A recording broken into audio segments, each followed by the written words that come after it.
नमस्कार सगळ्यांना. स्वागत आहे परत एकदा सर्वांचं आपल्या आवडत्या चॅनलवरती. तर DMAR-DHS महानगरपालिका किंवा महाराष्ट्रातली कुठलीही सरळ सेवेमध्ये जर तुम्ही GNMच्या बेसिसवर स्टाफ नर्सच्या पदाची वगैरे तयारी करत असाल, आधी परिचारिका म्हणा, नर्स मिडवाईफ म्हणा, तर या परीक्षेसाठी तयारी वगैरे करत असाल, तर त्या परीक्षेला जे काही महत्त्वाचे प्रश्न आत्तापर्यंत आलेले आहेत, त्यानंतर इथून सुद्धा पुढे येण्याची दाट शक्यता आहे.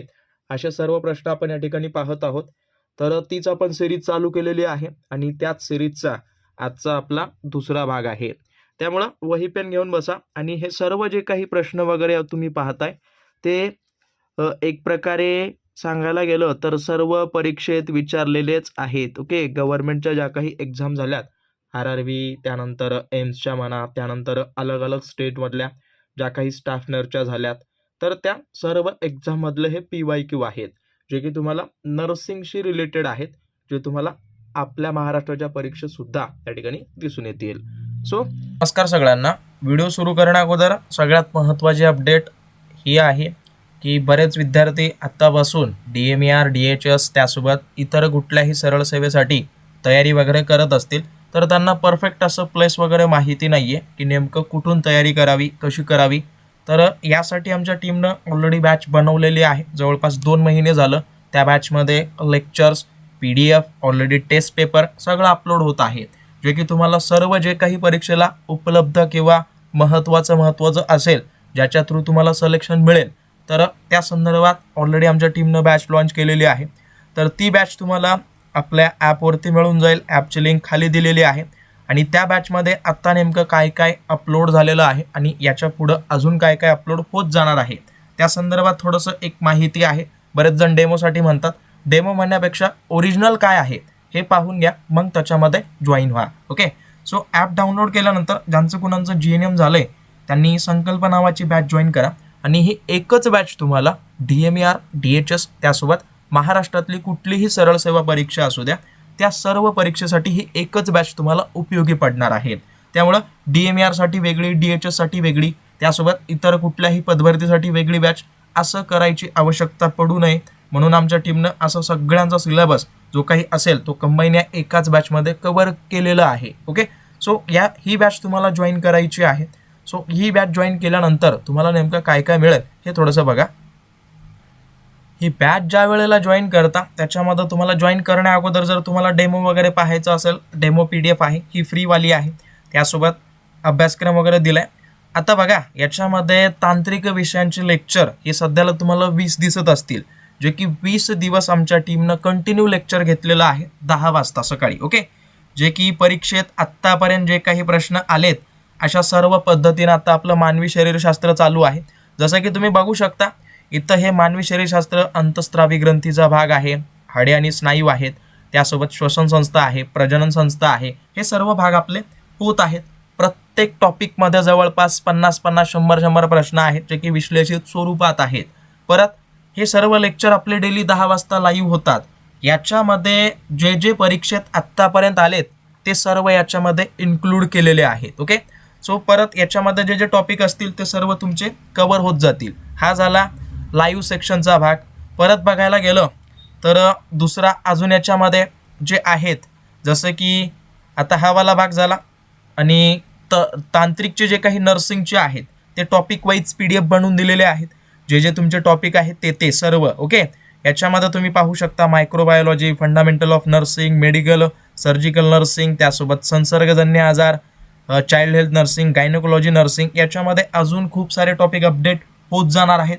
सो आत्ता तुम्ही जॉईन करा लवकरात लवकर जाऊन, जे की तुम्हाला अतिशय कमी फीमध्ये हे उपलब्ध करून दिलेत. हा झाला नर्सिंग संदर्भात.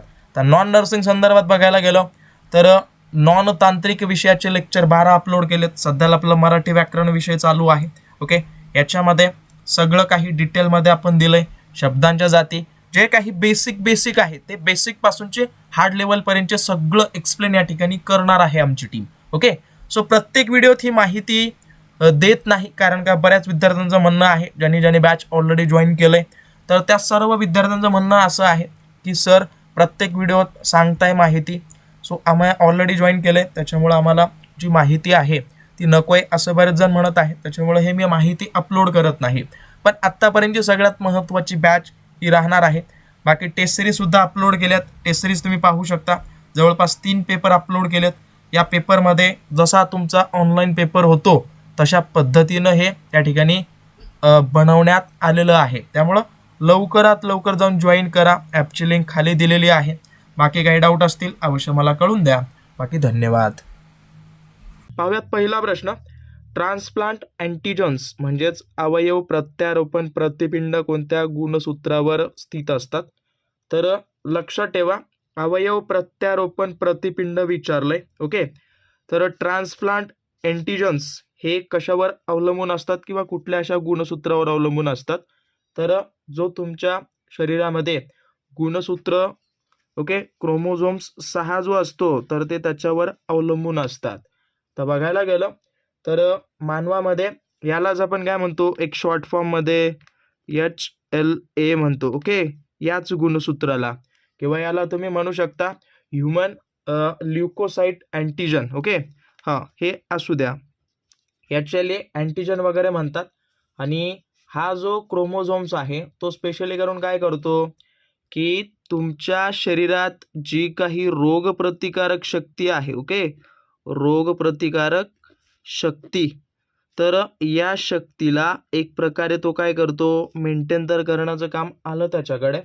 आणि याच रोगप्रतिकारक शक्तीला काय सांगतो की स्वतःच्या पेशी कुठल्या आणि बाहेरचे पेशी कुठले किंवा घटक कुठले. ओके, तर हेच कळण्यासाठी हा काय करतो, काम त्या ठिकाणी करत असतो. समजा स्वतःच्या पेशी जर त्याला कळत नसतील, ओके, स्वतःच्या पेशी कोणत्या आहेत आणि बाहेरचे कोणते जीवाणू आहेत, ओके, बाहेरचे कोणते जीवाणू आहेत, विषाणू आहेत किंवा वेगळे असे हानिकारक घटक आहेत.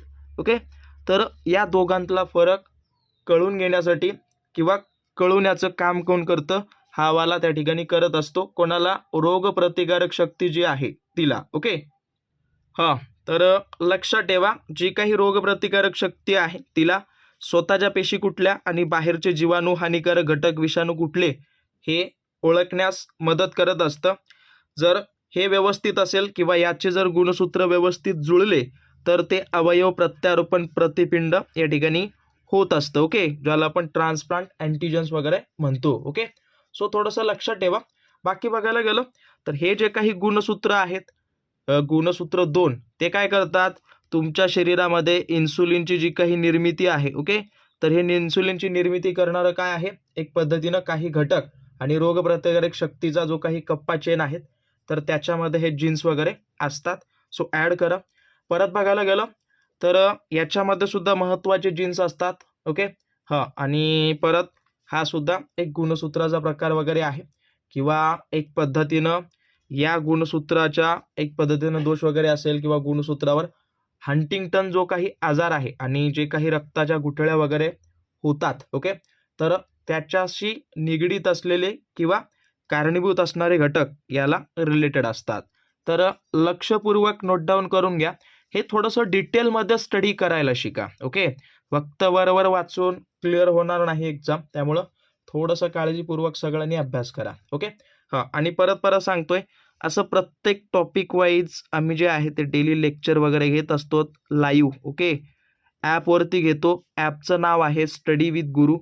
सो डाउनलोड करून घ्या आणि त्या ठिकाणी जी काही बॅच आहे जिचं नाव आहे संकल्प बॅच, ओके, तर त्याच्यामध्ये जॉईन व्हा. अगदी कमी फीमध्ये तुम्हाला लाईफ टाईम तुमची जे काही आवश्यक असलेली तयारी आहे ती त्या ठिकाणी करून घेतली जाणार आहे. ओके, जोपर्यंत परीक्षेला लागत नाही तोपर्यंत. त्यामुळे लवकरात लवकर जॉईन व्हा. परत दुसरा प्रश्न काय म्हणतो की तीव्र स्वादुपिंडाचा दाह असलेल्या रुग्णामध्ये नर्सनं खालीलपैकी कशाचं निरीक्षण करावं? तर ज्याला कुणाला एक पद्धतीनं ॲक्यूट पॅनिक्रियाटिस असतं, ओके, तर त्याच्यामध्ये काय असतं की एक पद्धतीनं त्याला हायपोकॅल्सेमियाची लक्षणं त्या ठिकाणी दिसून येतात. ओके, हायपोकॅल्सेमियाची काय लक्षणं, हायपोकॅल्सेमिया विचारलंय. ओके, तर लक्षात ठेवा, हायपोकॅल्सेमिया म्हणजेच काय की जो काही तुमचा ब्लड आहे तर त्या ब्लडमध्ये एक पद्धतीनं जे कॅल्शियम आहेत, ओके, कॅल्शियमचं प्रमाण कमी होणं. ओके, प्रमाण कमी होणं त्याला काय म्हणतात, हायपोकॅल्सेमिया. ओके, सो लक्षपूर्वक नोट डाऊन वगैरे करून घ्या. एक पद्धतीनं तुमच्या स्वादुपिंडाला तीव्र दाह, ओके, दाह वगैरे झाला असेल आणि त्याच स्वादुपिंडातून पाचक रस बाहेर पडतं. ओके, ज्याच्यामुळे काय होतं, फॅट नेप्रोसिस ही प्रक्रिया वगैरे सुरू होते. आणि फॅट नेप्रोसिस म्हणजेच काय, फॅटी जे ॲसिड्स आहेत ते रक्तातल्या कॅल्शियम सोबत एकत्र येतात. तर त्याच्यामुळे कॅल्शियमची पातळी अचानक कमी वगैरे होते आणि एक पद्धतीनं काय ट्रॉमा लक्षण, चॉस्टेक लक्षण हे सर्व त्याच्यामध्ये दिसून येतात. ओके, सो थोडंसं लक्षपूर्वक नोट डाऊन करा. जी काही माहिती तोंडी सांगतोय ती जमलं तर थोडं पटपट लिहून घ्या. परत पुढचा प्रश्न आपल्याला काय विचारलाय की ट्रॅक्युओस्टोमी ट्यूब किती दिवसांनी बदलली पाहिजे. तर ट्रॅक्युओस्टोमी नावाची जी काही ट्यूब असते, ओके, तर ती किती दिवसांनी बदलली पाहिजे. तर जवळपास 1 ते 2 वीक नंतर ही त्या ठिकाणी बदलतात. ओके, आता ही नेमकं काय आहे तर बघायला गेलं तर जी काही श्वसन नलिका असते ना, तर त्या छिद्रातून जी काही टाकलेली ट्यूब असते ना, ओके, तर तिला म्हणतात ट्रॅक्युओस्टॉमी ट्यूब. ओके, तर जी काही ट्रॅकिया आपण ज्याला म्हणतो तर त्याच श्वसन नलिकेमध्ये श्वास घेण्यासाठी, ओके, श्वसन नलिकेमध्ये श्वास घेण्यासाठी जी काही ट्यूब टाकतात तिला म्हणतात ट्रॅक्युओस्टॉमी. आणि हिच्यावर वेगवेगळा संसर्ग होऊ नये. ओके, जर ती जास्त काळ असेल तर तिच्यावर इन्फेक्शन वगैरे होतं, त्याच्यामुळे ही 1 ते 2 आठवड्यामध्ये चेंज करणं आवश्यक वगैरे असतं. ओके, तर ती कफ वगैरे जमा होऊ शकतं, त्याच्यामध्ये ते आहेत 7 ते 14 दिवसानं बदलली जाते. ओके, बाकी बघायला गेलं तर हे वेगळं काही तेवढं नाहीये, सो याच्यामध्ये काही नाहीये, सो स्किप करा.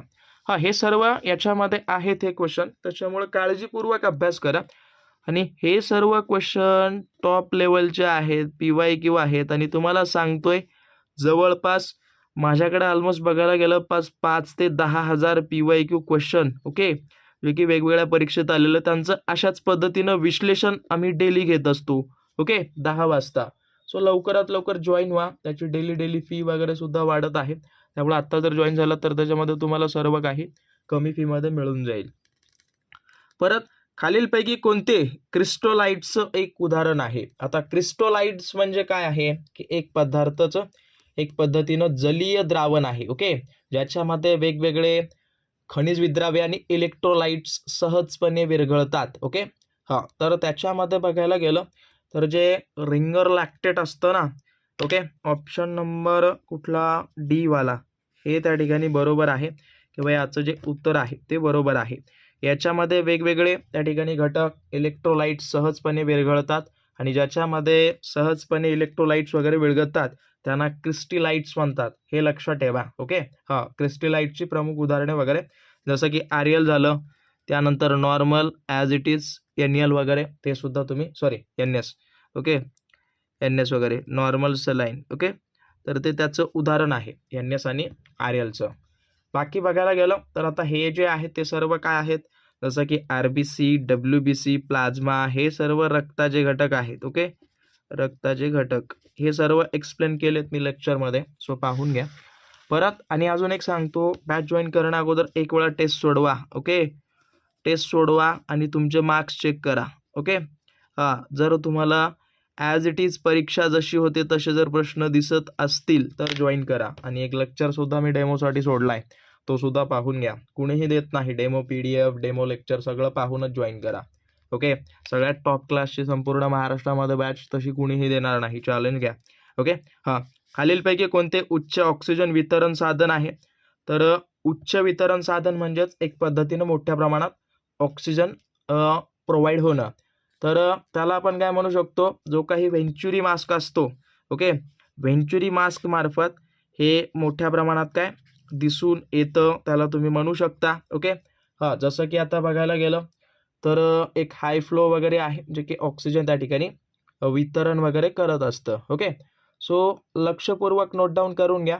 स्पेशली करून बघायला गेलं तर एका वेळेस रुग्णाला जे आहे ते 26% पासून ते 60% पर्यंत ऑक्सिजन त्या ठिकाणी प्रोव्हाइड करण्याचं काम हे करत असतं, ते त्याच्यामध्ये ॲड करू शकता. ओके, ज्याला कुणाला फुफ्साचा आजार वगैरे असेल, ज्याला आपण COPD म्हणतो ना, तर तशा सिच्युएशनमध्ये याचा वापर त्या ठिकाणी केला जातो. परत नेझल कॅन्युला, तर हा सुद्धा एक पद्धतीनं लो फ्लो आहे. Okay, low flow. आपल्याला विचारलं हाय फ्लोवाला, तर लो फ्लो म्हटलं तर लक्षात ठेवा लो फ्लोचं हे आहे. याच्यामध्ये जवळपास 1 ते 6 लिटर प्रति मिनिट या प्रमाणात ऑक्सिजन वगैरे दिला जातो. ओके, 1 ते 6 लिटर प्रति मिनिट, फार कमी आहे प्रमाणे.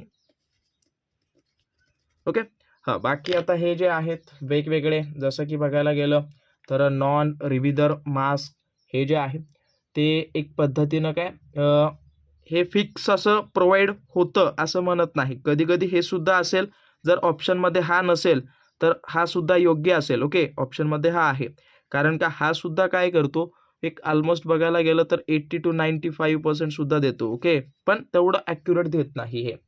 बाकी सिम्पल फेस मास्क हे तर काय याच्यामध्ये नॉर्मलच आहे 40 ते 60 पर्यंत. ओके, तर हे याचं प्रमाण वगैरे आहे जे तुम्हाला माहिती वगैरे असू द्या. ओके, परत पुढचा प्रश्न बघा.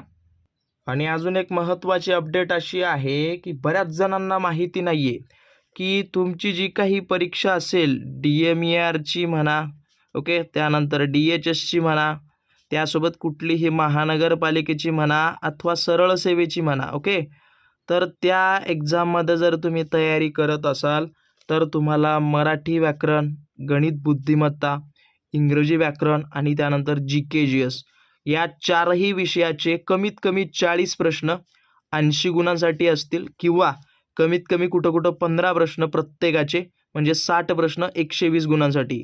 त्यामुळे हे चारही सब्जेक्टची तयारी तुम्ही चालू ठेवा. ओके, बऱ्याच जणांना माहिती नाही आहे, त्याच्यामुळं एक वेळा पेपर पॅटर्न पहा, ॲज इट इज जुना पहा अथवा नवा पहा, त्याच्यामध्ये तुम्हाला हाच पेपर पॅटर्न दिसेल. त्याच्यामुळं याही प्रश्नांवर जेवढं होईल तेवढं डिटेलमध्ये स्टडी करा, परत परत सांगतोय. ओके, तर हेही सब्जेक्ट त्या ठिकाणी कव्हरअप करून दिलेत. सो डोंट वरी, बॅचमध्ये सगळं काही उपलब्ध करून दिले आणि ही बॅच तुम्हाला लाईफ टाईम आहे. परत परत सांगतोय, लाईफ टाईम. एकदा फी पे करा आणि त्याच्यामध्ये जे जे अपडेट होत जाईल ते फ्रीमध्ये प्रोव्हाइड करून घ्या. ओके, परत बघा आता याच्यामध्ये काय विचारलंय की आपल्या शरीरातील स्नायूमध्ये प्रामुख्यानं कुठल्या प्रथिनं असतं, तर शरीराच्या स्नायूमध्ये जे आहे ते मायोग्लोबिन नावाचं जे आहे ते त्या ठिकाणी असतं. ओके, जो की एक पद्धतीनं बघायला गेलं तर जो सांगडा स्नायू आहे, ओके, किंवा जे हृदयाचे स्नायू आहेत त्याच्यामध्ये एक पद्धतीनं आढळणारं हे प्रथिनं वगैरे आहे. याचं काम आहे ऑक्सिजन साठवून ठेवणे. ओके, तर ते साठवून ठेवण्याचं काम वगैरे करत असतात. बाकी हिमोग्लोबिन हे सुद्धा ॲज इट इज काय हे रक्तामध्ये आढळणारे आहेत. ओके, बाकी बघायला गेलं तर हे सगळं सांगितलंय, फक्त आपल्याला विचारलंय स्नायूमध्ये. ओके, परत तोरणमाळ नावाचं जे थंड हवेचं ठिकाण आहे ते कुठल्या जिल्ह्यात आहे, तर तोरणमाळ नावाचं जे काही थंड हवेचं ठिकाण आहे ते स्पेशली करून कुठं आहे, नंदुरबारमध्ये.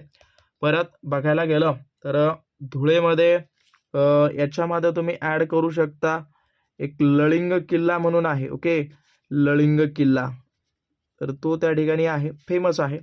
साताऱ्यामध्ये बघायला गेलं तर महत्त्वाची जसं की महाबळेश्वर नावाचं ठिकाण आहे. ओके, महाबळेश्वर हिल पॉईंट वगैरे.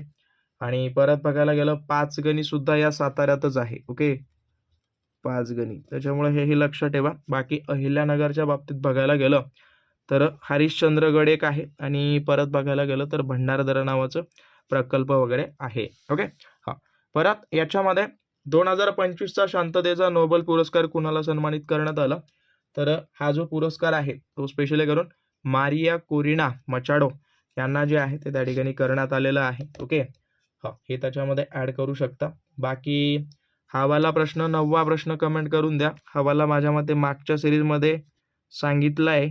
सो कमेंट सगळ्यांनी करा आणि परत परत सांगतोय, इथंपर्यंत आला असाल, सबस्क्राईब केलं नसेल करून घ्या, कारण का अशाच पद्धतीची तयारी आपण या ठिकाणी करून घेत असतो.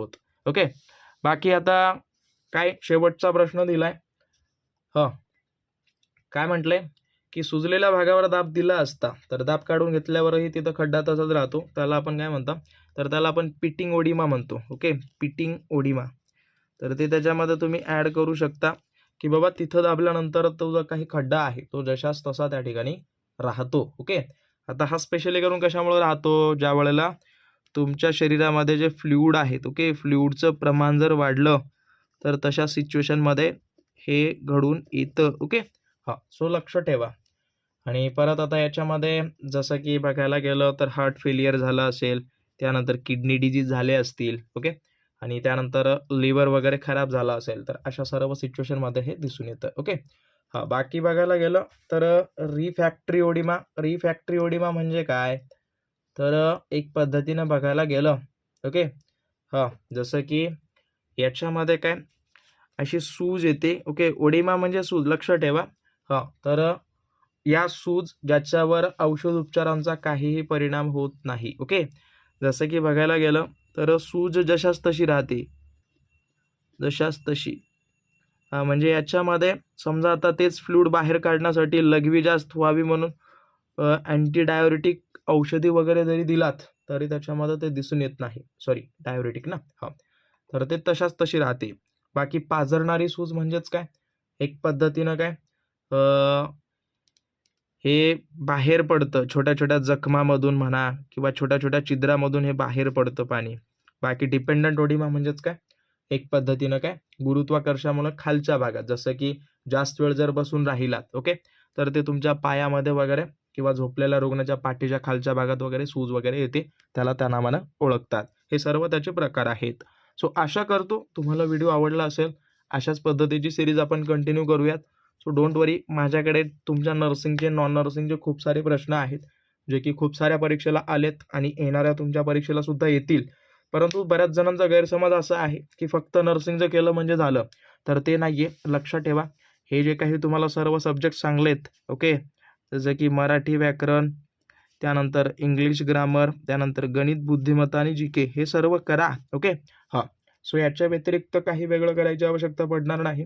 बाकी तुम्हाला भेटतो पुढच्या भागात. बाकी शेअर वगैरे करून द्या. धन्यवाद.